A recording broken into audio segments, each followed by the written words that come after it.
That powerful sound akasinikeza yona as we are starting our day. 17 minutes after 5, and now it's time for Verse of the Day on Mega Grace Hour. Yes, indeed, it's time for our verse of the day. Every morning before you start your day, I make sure that you start your day with the word. Word a day will chase away the devil.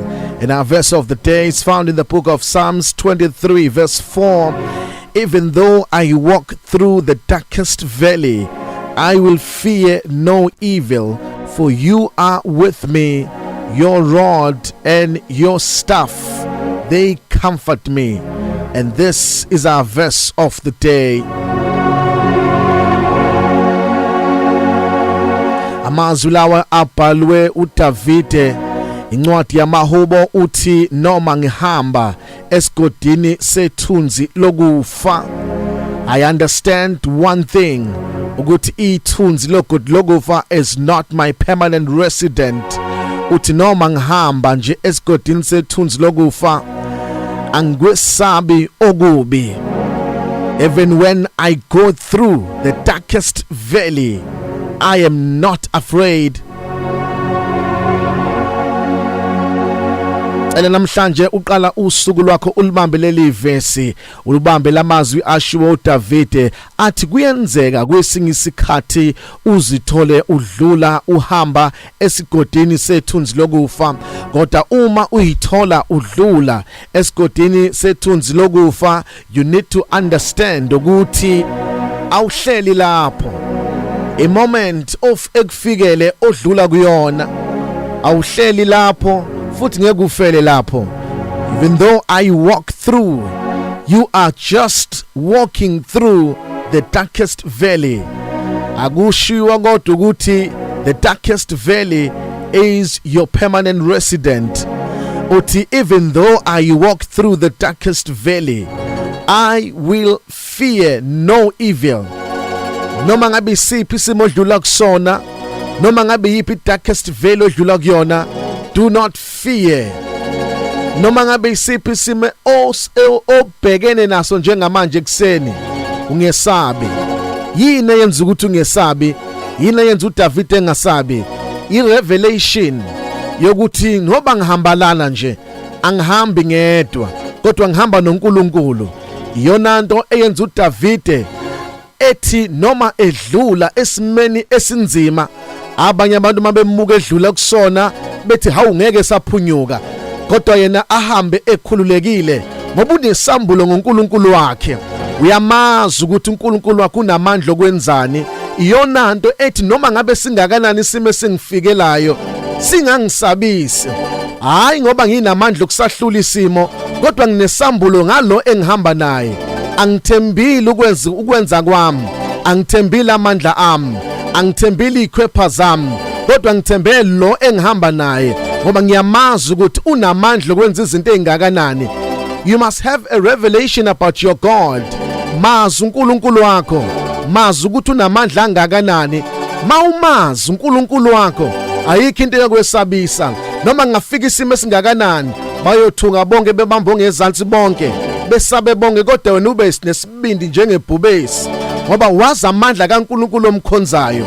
Uthi uDavide noma ngihamba esigodini sethunzi lokufa, kodwa ngiwesabo kubi ngoba wena unami. Nayo ke imfihlo emenza ukuthi ungesabi ngoba mawuhamba naye, you fear no evil, you fear no force, you fear no trial, you fear no devil, you fear no demons, for you understand ukuthi unawo uNkulunkulu. Ungalenzi iphutha lokuhamba uhambe wedwa, ngothi mawuhamba uhambe naye ngoba mawuhamba naye, one man with God is in the majority. Indoda eyodwa noNkulunkulu ingahlula amadoda awu1,000,000 ngoba indoda eyodwa enoNkulunkulu ukuyimajority. Noma abanye bengaba u2,000,000 ube wedwa, mawunoNkulunkulu kuyimajority. I fear no evil, for you are with me. Angisabi lutho kubi ngoba wena unami.